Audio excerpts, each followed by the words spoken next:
Chronique d'une ascension, petite histoire de l'alpinisme.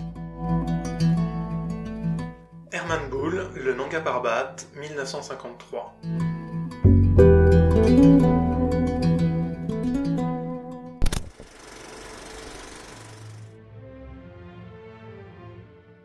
Le premier 8000, l'Annapurna, est conquis en 1950. 3 ans plus tard, c'est le plus haut d'entre eux, l'Everest, qui fait les gros titres. Pourtant, un mois seulement après le succès britannique sur le toit du monde, une autre expédition va réaliser un exploit.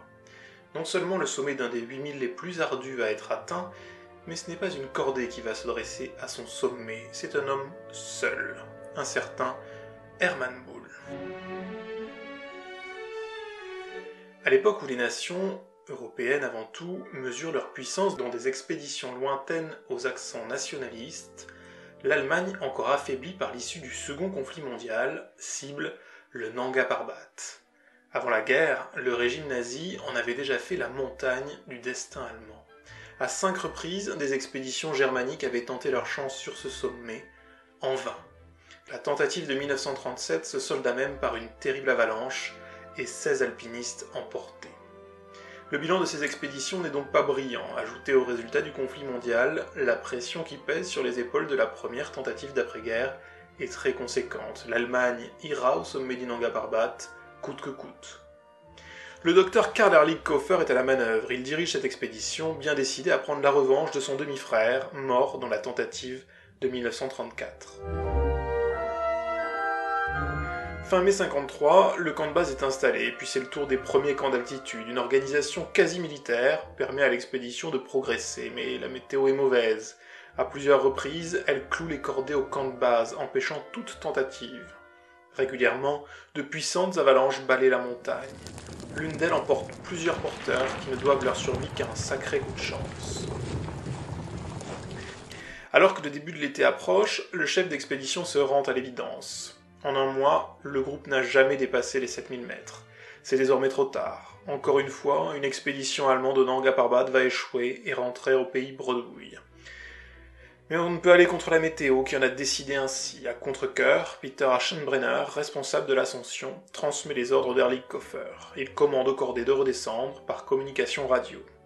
19 ans plus tôt, Aschenbrenner était parmi les grimpeurs qui avaient atteint le record de 7900 mètres, l'un des rares à être rentré en vie.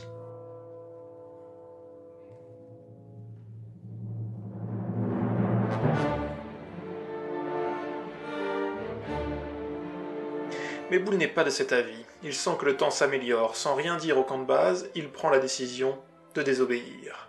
Il ne descendra pas sans avoir tenté quelque chose. Son compagnon de cordée, Otto Kempter, est d'accord. La seconde cordée, qui a reçu le message de la base, accepte de fermer les yeux sur ce qui est en train de s'organiser.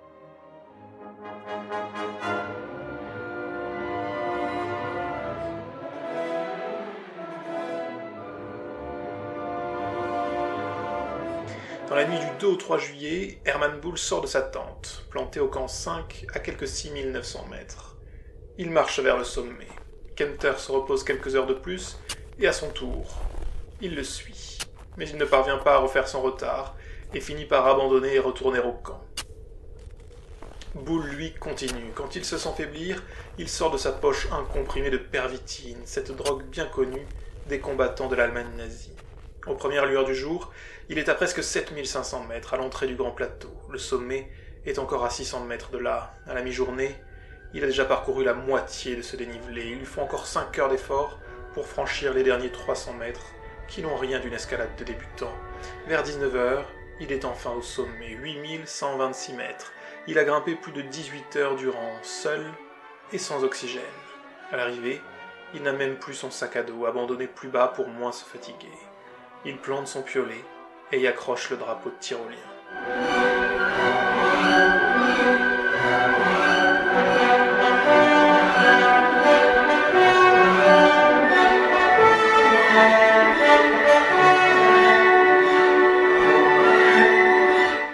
Quelques photos plus tard, la nuit est déjà tombée sur le Nanga Parbat, alors il entame la descente, mais ne tarde pas à s'arrêter pour bivouaquer.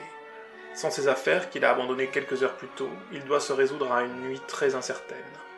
L'un des effets de la pervitine est une sensation d'invincibilité, un booster de motivation. Résultat, Dès que la fin de la nuit approche, il se relève et continue sa descente tel un robot. Il rejoint enfin son sac à dos, mais son contenu lui est bien inutile. L'autre effet de la pervitine est qu'elle coupe complètement l'envie de boire ou de manger. L'envie, pas le besoin. C'est donc dans un état de déshydratation très avancé que Bull continue sa descente, de plus en plus laborieusement. Sans nouvelles, ses coéquipiers le pensent perdu, mais il n'en est rien. À la fin de la journée, au bout de plus de 40 heures d'efforts quasi ininterrompus, Bull finit par retrouver ses camarades. Euphoriques, ils transmettent la bonne nouvelle par radio au camp de base. Au pied de la montagne, le docteur Ehrlich Koffer est très fâché. La conquête du sommet ne parvient pas à lui faire oublier la désobéissance de ses troupes.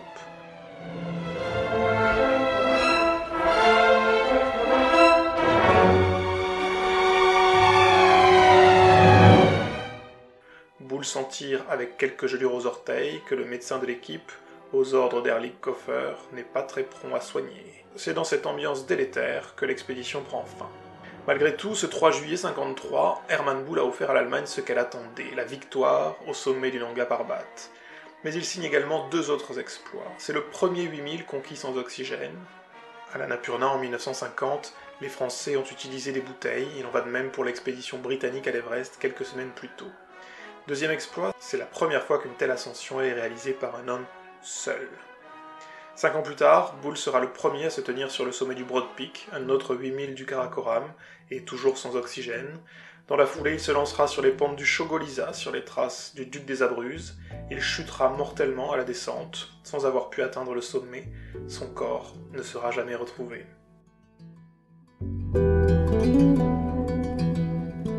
C'était Hermann Bull, le Nanga Parbat, 1953. Chronique d'une ascension. Petite histoire de l'alpinisme.